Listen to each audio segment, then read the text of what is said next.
So yesterday we were discussing about different routes of administration and we came all the way up to intravenous route. So we'll continue with the other routes of administration and hopefully we'll even delve into pharmacokinetics today. All right. So right. Yesterday we came up to intravenous, right? So today we'll continue with intraperitoneal. Now, as the name suggests, intraperitoneal. So we are administering the drug inside the peritoneum of a patient. And there are specific conditions why people choose intraperitoneal. One of the main reasons is that because it's larger surface area, because the peritoneum is so big, it is having significantly high surface area. So if you are able to administer in that, absorption will be pretty quick. Okay, specifically, it is commonly used in infants. Okay, infants के अंदर अगर आप antibiotics use करना चाह रहे हैं, if you are using antibiotics or if you are using glucose, you're dripping glucose inside an infant, generally intraperitoneal route is used. All right. Then the route is also preferred for removing excessive fluid.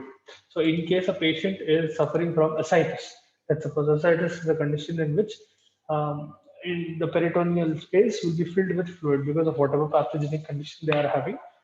Ascites might be a symptom of a different disease or it might be a condition in itself. So in either cases, what you can do is using intraperitoneal route, you can withdraw that fluid out.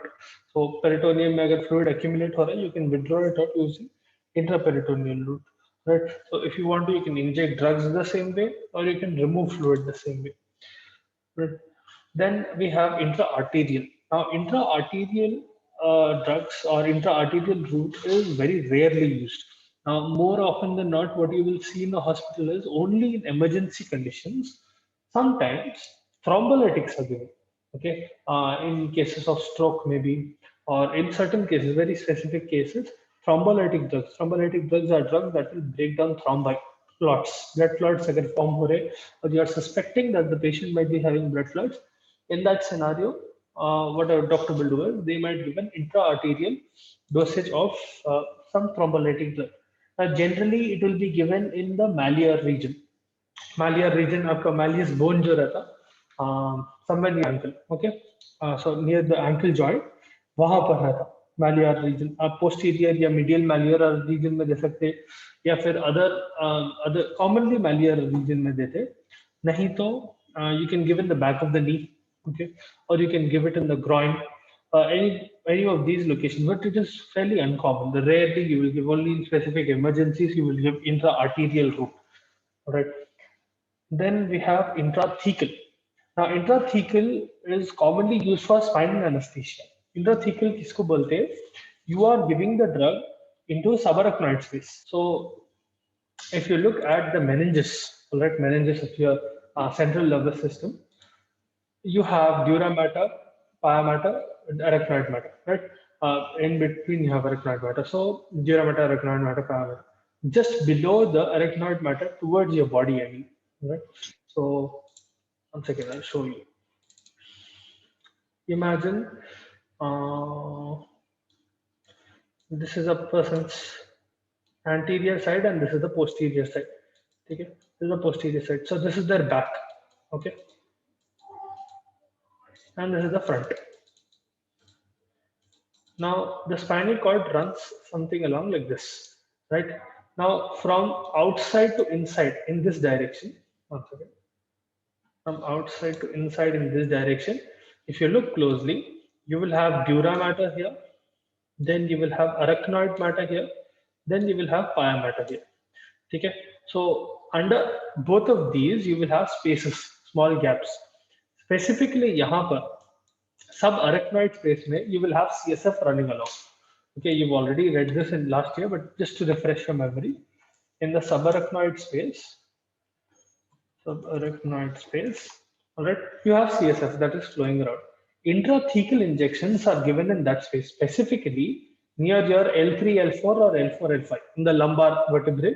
So you have L1 to L5, right? 5 lumbar vertebrae. So you specifically inject this in between L3 or L4, or you can even inject it in between L4 and L5. Commonly L3, L4 may use करते, okay. One specific disadvantage of intrathecal is you have to make sure that strict aseptic conditions are maintained. If you are not being careful about it, the patient might develop meningitis. Okay, you have to definitely make sure that aseptic conditions are being, precautions are being taken. Other than that, there are some contraindications as well, in the sense that there are a few conditions in which you cannot give intrathecal injections. So if the patient is having, let's suppose, hypotension, ठीक है, hypotension, blood pressure बहुत कम है, ठीक है, hypotension है, या फिर the patient is having cauda equina syndrome. So cauda equina syndrome, cauda equina syndrome, इसको CESV बोलते हैं. It's an emergency condition. I will not go into the details of it, but cauda equina is basically a bunch of spinal nerves. Essentially, your coccygeal, your lumbar, your sacral, जो spinal nerves रहते हैं, उनका bunch जो आपके spinal cord के नीचे आ रहा, near your lumbar vertebrae. If you look at the spinal cord, you'll be able to see at the end of it, cauda equina literally means horse's tail. Okay, the tail of a horse. It look like the tail of a horse. Cauda equina syndrome is a condition in which there is some disruption or blockage, or there is some pressure being put on those nerves, because of which what happens is your lower extremities, they will not have proper sensory and motor input. Okay, I'll repeat once again. Cauda equina syndrome is a condition in which what is happening is cauda equina, the part of, the bunch of spinal nerves that are present near your lumbar, down lower than your lumbar vertebra, at the end of your spinal cord, essentially. If you just Google it up, you'll find it very easily. I'm sure you've studied it already. If you've seen it once, you'll understand. Okay, so it looks like a horse's tail. That is why it is called cauda equina. Now, cauda equina syndrome, there is some sort of blockage. It can be disc bulge or whatever the reason is. There is a disruption or there is pressure being put on those nerves. Because of which, what happens is the posterior extremities of your body, your bladder as well, they will not get proper sensory and motor input. In those conditions, you cannot give intrathecal injection. Okay, and especially the patient is also having headaches. Okay, headache condition में भी आप intrathecal drugs नहीं देते. All right, specifically spinal anesthesia you will not give. All right, so that was intrathecal. Then, okay, right. Then there is intra-articular. Intra-articular, articular का मतलब articulation means joint. Okay, so intra-articular drugs or injections that are intra-articular injections are those injections that are given in joints, right? Specifically, synovial cavity के लिए देते हैं आप. Synovial जहाँ पर synovial cavity की concentration अच्छी है वहाँ पर देते हैं. Specifically, आप कैसी condition में देंगे? Let's suppose someone is having arthritis. Alright. Imagine someone is having bilateral, but you can knee arthritis. In that condition, what you can do is you can give an intra-articular injection in their knee joint, so that generally corticosteroids, immunosuppressants दे सकते हैं आप, या corticosteroids दे सकते हैं, like hydrocortisone or cortisone, that is injected so that they feel relief from the pain and from the swelling. Right, rheumatoid arthritis में use कर सकते हैं आप, अलग अलग ऑस्टियोआर्थराइटिस में यूज कर सकते हैं, अलग अलग टाइप ऑफ आर्थराइटिस में यूज कर सकते हैं. That is one of the common use of intra articular medication. That most commonly वही कंडीशन में यूज करते हैं आर्थराइटिस में. Then there is another one called intramedullary. Now intramedullary refers to injecting in a person's medulla. So जो long bones के medulla part होता, so long bones, they have epiphysis, diaphysis, and they have the medullary region. So in the medullary region, because it is quite painful, if you can imagine, you are literally penetrating through a bone and you are injecting into the medullary cavity. Generally, it is not preferred. Very, very, very rarely you will give intramedullary. Just like intra-arterial, very, very rarely you will give intramedullary. More often than not, intramedullary injections जो है diagnosis purpose के लिए use कर सकते हैं. So what you can do is intramedullary injection के through you withdraw a little bit of bone marrow and you can perform bone marrow culture, or you can perform several diagnostic tests through using the bone marrow. So in that scenario, you can imagine giving or performing an intramedullary injection. But other than that, very rarely. In some cases, आप cancer drugs को दे सकते हैं. In some patients who have bone cancer, or they might have metastatic bone cancer, they might have some other metastatic cancer which is affecting their bones. वो condition में sometimes intramedullary drugs can be given. Okay? Not always though. not preferred. The patient will be quite uncomfortable. As you can imagine, you're literally, injecting through a bone, so it will be very painful. So that was about injections. I hope you understood. If you have doubts, please feel free to ask. If you want me to repeat any type of injection that you didn't understand, feel free to ask. Else I'll move on to transdermal.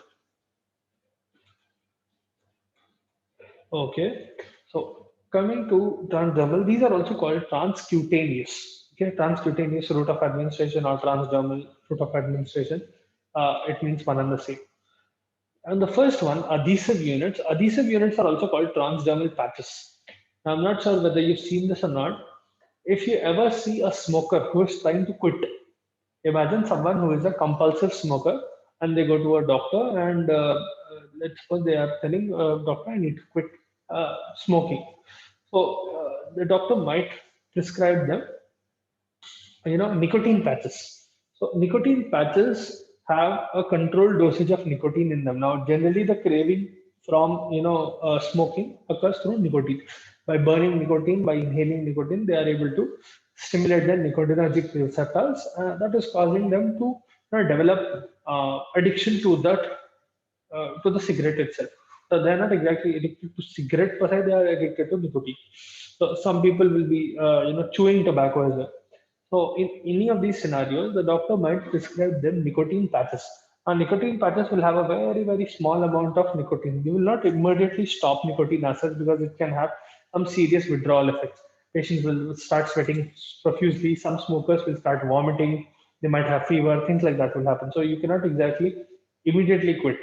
Once your body has gotten used to taking the drug for a long period of time. Let's suppose there is some smoker who is smoking for 10-15 years continuously every day. So उनके अंदर quit करना थोड़ा मुश्किल रहता है. So in that cases, what you will do is you will do something like a nicotine patch. That patch can be applied on their uh, hand or anywhere on their skin. Essentially, it will be like a small patch which you can stick on the surface of your skin. Right?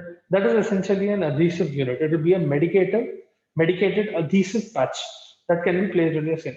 And once you have placed it on, it will deliver a specific dosage of the drug through the skin. Now, normally speaking, nicotine patches मिलते हैं, दूसरे patches भी मिलते हैं, hyoscine patches भी मिलते हैं. That is also an adhesive unit. Hyoscine किसमें यूज करते बोले तो now have you ever heard of this some people have traveling sickness, okay, motion sickness, a very specific type of motion sickness, that is traveling sickness. If they sit in maybe diesel vehicles or buses or in congested places, they start getting sick. They might vomit or they get severely nauseated.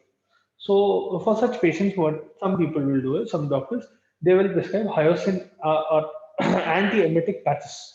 So what that person can do is, they can remove the patch and place it behind their ear. Generally, behind their ear is placed, and for the duration of the travel. So generally, that patch will work for around 6 to 8 hours. So that should cover a good chunk of their travel time as such. Once they are, let's suppose they are taking a break from traveling or something like that. Let's suppose there's a break of 1 hour in between the travel. They can simply remove the patch and patch it back on later on whenever they resume their travel. So that is one example of adhesive unit. Right? Another example other than nicotine patches, वैसा भी use करते हैं. Hyoscine बोलते हैं उसको, वो drug को. Right. Then there is enunctions. So enunction is essentially, how should I put it? आपका Iodex is a type of enuction, okay, or Vicks is a type of enuction. Technically speaking, it is a very highly lipid soluble drug. The idea behind it is that because it is so lipid soluble, very highly lipid soluble, once you are rubbing it on the surface of your skin, you take a little bit of the drug and you rub it, any gel for that matter. If you rub it on the surface of your skin, eventually it will get absorbed inside your skin. So that is why I told you the example of Iodex or Zandobalm or whatever you use. Right? Another common one is nitroglycerin. So it's a vasodilator. So sometimes nitroglycerin local vasodilation भी cause करता है, फिर systemic vasodilation भी cause करता है. तो जहाँ पर भी आप apply कर रहे हैं, let's suppose you apply a little bit of nitroglycerin on the person's hand, especially in case of acute anginal attack. Okay, if someone is having acute anginal attack, in that scenario, you can prescribe nitroglycerin, inunction, wherein they will be able to rub the gel on the surface of their hand, generally left arm, and it will relieve their angina to a great extent. So that is enunctions. Then there is iontophoresis. Now, iontophoresis looks something like this. I'll show you an image. Hold on. ऐसा रहता है देखो iontophoresis. Now, iontophoresis में क्या करते हैं? You take ionic drugs. Now, as such, if you remember, I told you yesterday, a general rule of thumb is that ionic drugs will not get absorbed properly. Okay, it's very very hard for ionic drugs to get absorbed inside your body. In this condition, what you are doing is, let's suppose there is a condition where you want to prescribe ionic drugs to the patient and you want to push ionic drugs into the patient. तो आप क्या करते हैं? आप ionic drug person के skin पे apply कर देते हैं और you put it on the patch and you use a current, a galvanic current to push the drug into the person's skin. So I'll explain the principle behind it. One second. हाँ जी, तो the basic concept of ions is that we have positive ions and negative ions, right? With respect to ions, there are positive and negative ions. So for example, sodium is a positive ion, fluorine is a negative ion. Okay? These are called cations and these are called anions. All right, you already know this. However, cations will be attracted to a cathode, meaning cathode is negatively charged. Anions will be attracted to an anode, meaning anode is a positively charged electrode. अब यहाँ पर मैं iontophoresis के लिए I need to create a repulsive force. Keep in mind that ions will not get absorbed easily. So I need to use some sort of force to push that ion inside the patient's body. So what I will do is, imagine it in this way. Imagine I have two magnets. Okay? And there is North Pole and South Pole, and there is North Pole and South Pole. Okay. Now, from basic understanding of magnetism, you will know that South Pole and North Pole are attracted to each other. So if I bring them close enough, what will happen is, oh sorry, one second. Just hold on 1 minute, guys.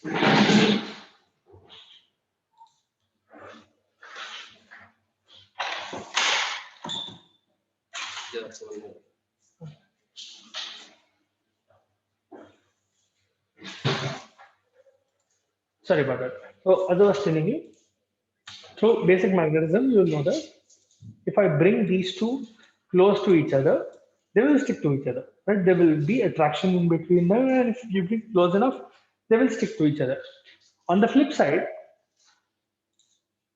imagine this is the North Pole and this is the South Pole. Okay. What will happen if I bring both of these ends together? If I bring North Pole and North Pole together, they will repel each other. Okay. There is no chance that both of them will stick together. So we will use such a something similar in iontophoresis as well. What you are doing essentially is you are bringing two positive charges together. So I know कि एक electrode जो है, imagine I have an electrode. If it is negatively charged electrode, this fellow is attracted to the electrode. But imagine if it is a positively charged electrode, what will happen? They will start repelling each other. Okay? These fellows will start repelling each other. एक दूसरे के नजदीक भी नहीं आते. So I'm using that principle here. So essentially in this image, what you can see is, in this image, what you will do is, once you have applied the current, okay, a certain current, you will have a cathode end, a positive end and a negative end. Those wires will act as electrodes, okay, meaning one of them will be positive, the other will be negative. What you will do as a someone who's administering the drug is that wherever there is the positively charged electrode, so wherever there is anode, you will apply a cation there. So you will apply a positive ion there, positive drug ion there. The principle is that because you have a positively charged ion, that is a cation there, as soon as it comes across a anode, anything that is positively charged, it will start getting repelled. And because I'm putting a patch here, there is no other option for that cation to go but inside your body. So it will not be able to come out. Hence, it is going penetrating through your skin and it will be able to enter inside your body. That is the principle behind iontophoresis.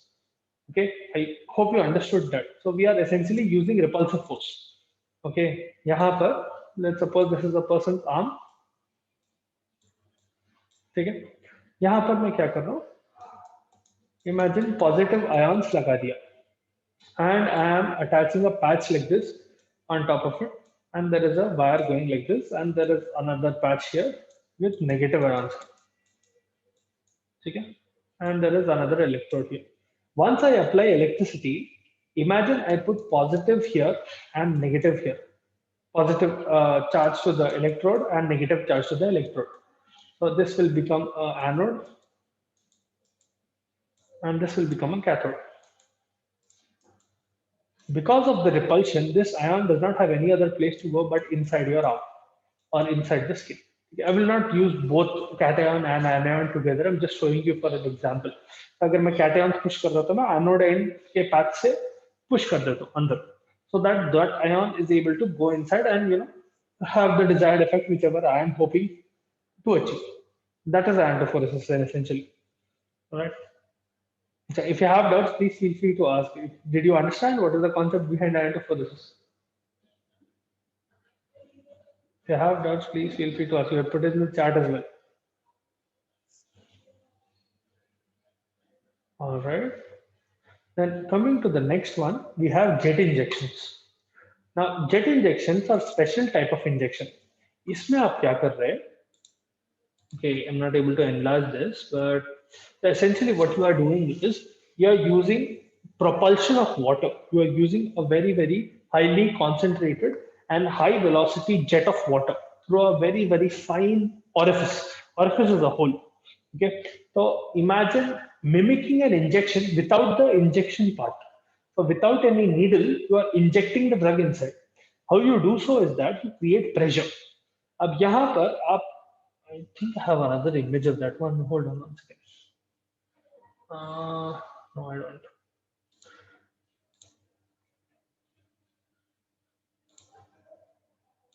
So essentially, कैसा रहता jet injection? So I'm sure you must have seen it in this thing as well. Any movies or this thing, they will show that a gun-like substance. One second, I'll show it to you. It'll be easier for you to understand that.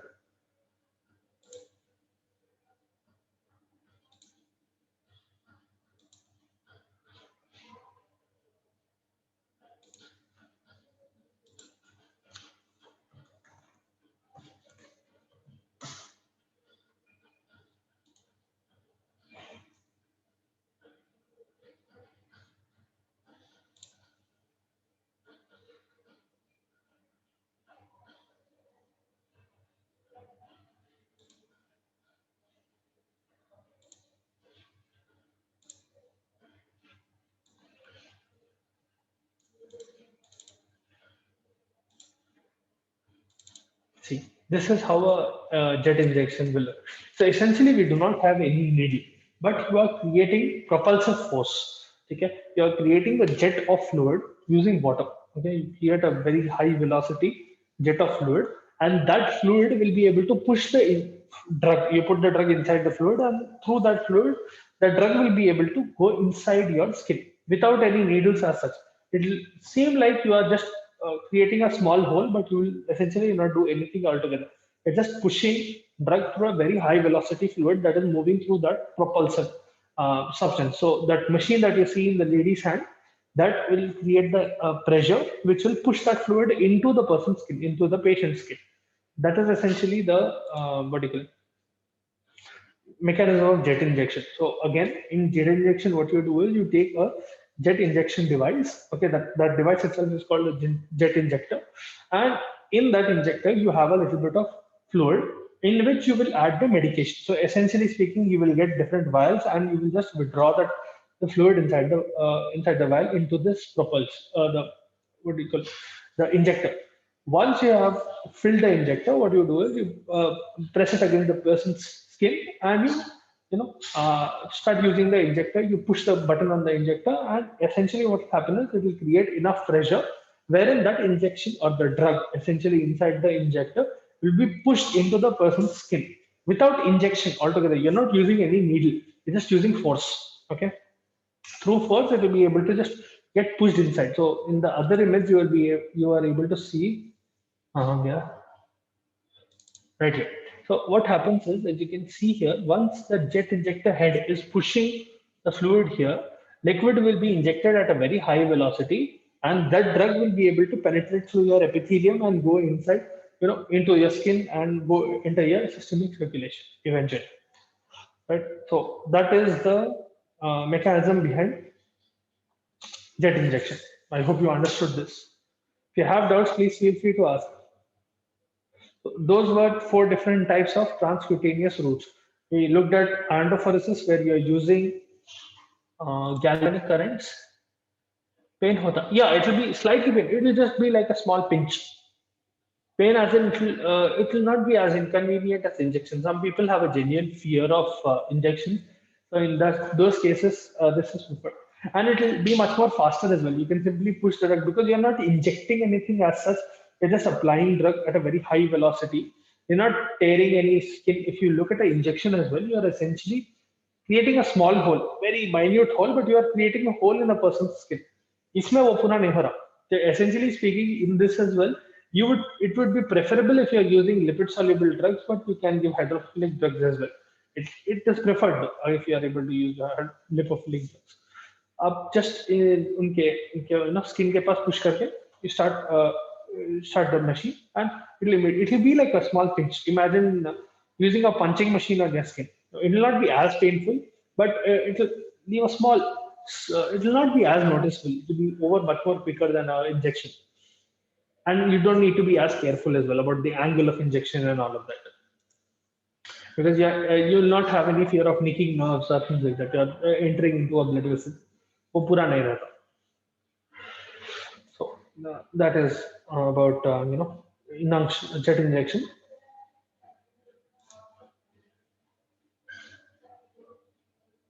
It is expensive. The injector is expensive. That is the reason. Think about it. That is a small plastic machine with a pump inside it, and you need batteries to run it. It will definitely be much more costlier compared to a simple, 5-10 rupee syringe. Even though it is much more convenient, it is more expensive.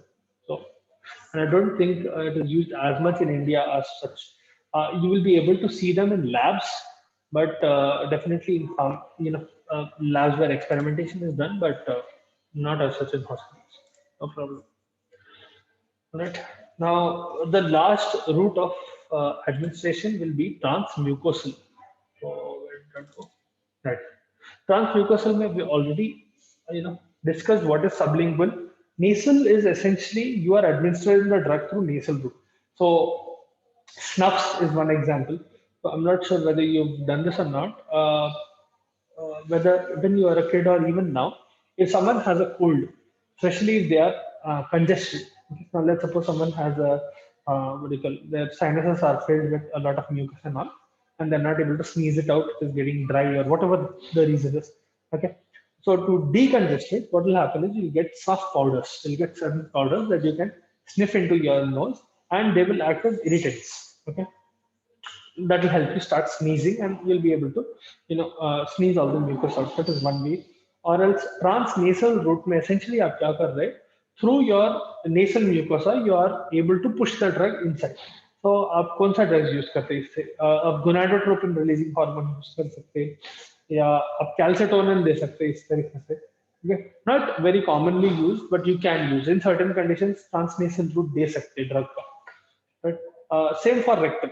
Again, rectal will be the same. As I told you earlier, in the last class, you can use indomethacin, or you can use aminophylline. You can use enema or suppositories, and you give the drug through the rectal route. The biggest advantage is that any drug that is causing gastric irritation, that can be, gastric irritation as such can be avoided if you give something with rectally. Right? The drugs will enter systemic and portal circulation without entering into GIT as such. So we'll discuss about PK parameters in the next class. We'll start pharmacokinetics. All right. I hope you understood today's class.